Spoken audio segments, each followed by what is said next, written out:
suis Sophie Gidrol, je suis mariée, j'ai 3 enfants. Nous avons vécu 10 années en Espagne, puis 3 ans à l'île Maurice et maintenant nous sommes depuis 1 an au Kenya. C'est surtout réfléchir et pour pouvoir anticiper. Il n'y a pas de gros oublis, mais par exemple, nous on s'est mariés en 2005, nos albums photos, c'est de l'argentique, il n'y avait pas de numérique à ce moment-là. Ceux-là, on les a gardés dans le garde-meuble, on ne les a pas fait partir par bateau parce que s'il arrive quoi que ce soit, c'est dommage que nos albums photos de mariage disparaissent. Donc, éliminer le superflu, si ça peut rester dans un garde-meuble ou dans une maison.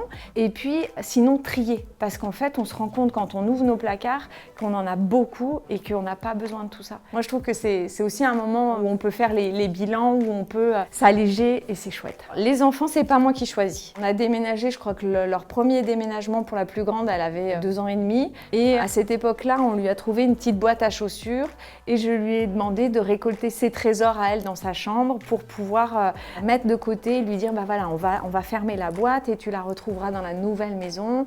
Et donc, c'était ces petites poupées. Il y avait une plume, 2 cailloux, 4 crayons, mais c'est ses choix à elle et au moins elle a pu dessiner sur son carton et elle a retrouvé son carton intact une fois arrivée dans la nouvelle maison et je crois que ça aide aux transitions en fait. C'est comme les objets transitionnels, les petits doudous qu'ils ont. Voilà, c'est des objets qui aident. Alors moi mon réflexe tout de suite c'est les enfants, donc sac de cours qui puisse commencer avec les bases, que si jamais il y a une valise perdue, machin, qu'on soit pas donc sur eux, ils ont leur sac à dos déjà prêt pour l'école et au moins là-dessus on est tranquille, ça les sécurise aussi. Donc s'ils sont bien, généralement ça me détend. Donc je penserai à ça immédiatement et puis surtout à mon côté du travail, des formations, tous les papiers officiels où on voyage avec. Ça, c'était le premier déménagement. Depuis, je le fais plus. Mais j'avais laissé traîner mon sac à main et les déménageurs l'ont empaqueté avec le reste. Et quand j'ai voulu prendre les clés de la voiture, plus de sac à main. Et donc, il a fallu que j'appelle mon téléphone coup de chance qui était en mode avec le son. Et donc, j'ai pu retrouver dans quel carton il était. Donc maintenant, le jour des déménagements, je prends l'option banane pour avoir tout sur moi. Et au moins, mon sac à dos et mon sac à main ne disparaît pas.